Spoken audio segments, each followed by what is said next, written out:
పిల్లలు ఏం కోరుకుంటున్నారు కొత్త తరం పిల్లలు? ఎందుకంటే వచ్చే ఎలక్షన్ కాడికి 2029 నాటికి the largest voting block will be Gen G.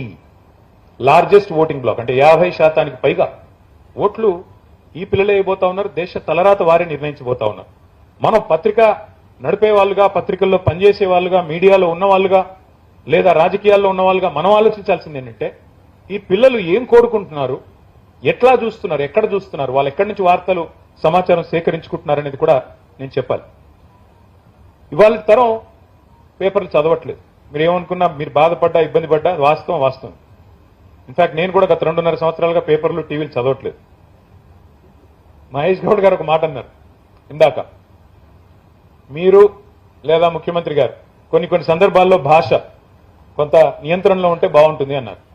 Mahesh అన్న, నేనైతే గత 2.5 సంవత్సరాలుగా చాలా హ్యాపీగా ఉన్నా నా పొజిషన్లో. ఆపోజిషన్ బాగుంది, అట్లా అని ఇక్కడే ఉంటాను కాదు, కాకపోతే బాగుంది. కాకపోతే మరి ముఖ్యమంత్రి గారే ఎందుకో కంఫర్టబుల్ గా ఉన్నట్టు అనిపించట్లేదు. మీరు పెద్దలు, మీరు చెప్పండి, ఎందుకంటే ఇలాంటి వేదికలు అరుదుగా పంచుకునే అవకాశం వస్తుంది, వారికి చెప్పండి.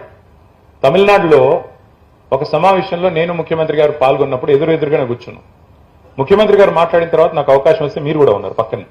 నేను సమర్థిస్తూ మాట్లాడాను. ఎందుకంటే రాష్ట్రం హద్దులు దాటిన తర్వాత ఆయన నా రాష్ట్రానికి ముఖ్యమంత్రి కాబట్టి ఆయన చెప్పింది కరెక్ట్, నేను కూడా దానికి వంతలు పాడుతున్నాను, సమర్థిస్తున్నానని చెప్పి తమిళనాడులో నేను కూడా మాట్లాడాను. సార్, రాష్ట్రం హద్దు దాటిన తర్వాత, సరిహద్దులు దాటిన తర్వాత మన ముఖ్యమంత్రిని, మన రాష్ట్రాన్ని మనం కించపరుచుకుంటే మనమే 10 మందిలో చులకనవుతాం. అట్లా హద్దులు దాటం. కానీ రాష్ట్రం లోపల ఉన్నప్పుడు కూడా అదే పద్ధతి ఉంటే బాగుంటుంది. అంతేగాని ఇక్కడికి రాగానే రక్తాలు కావాలి, ఇంకోటి కావాలంటే మాకు కూడా స్పందించక తప్పని పరిస్థితి. ఏదేమైనప్పటికీ పరిస్థితి మారింది. మీడియా ఎందుకు చెప్తున్నాను సుదీర్ఘంగా సోషల్ మీడియా గురించి అంటే, ఒకప్పుడు న్యూస్ రీల్ అని ఉండేది. మేము చిన్నగా ఉన్నప్పుడు సినిమా థియేటర్కి పోతే న్యూస్ రీల్ అనేసి మీకు గుర్తుండొచ్చు కొంతమందికి.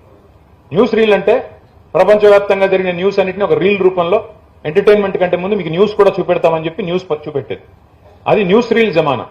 ఇప్పుడేమో రీల్స్ లో న్యూస్ వస్తున్నాయి. రివర్స్ అయింది సీన్. పిల్లలు ఇవాళ రేపు ఇది పేపర్లు ఇట్లా తిరిగేట్లేదు, ఇట్లా లేదా ఇట్లా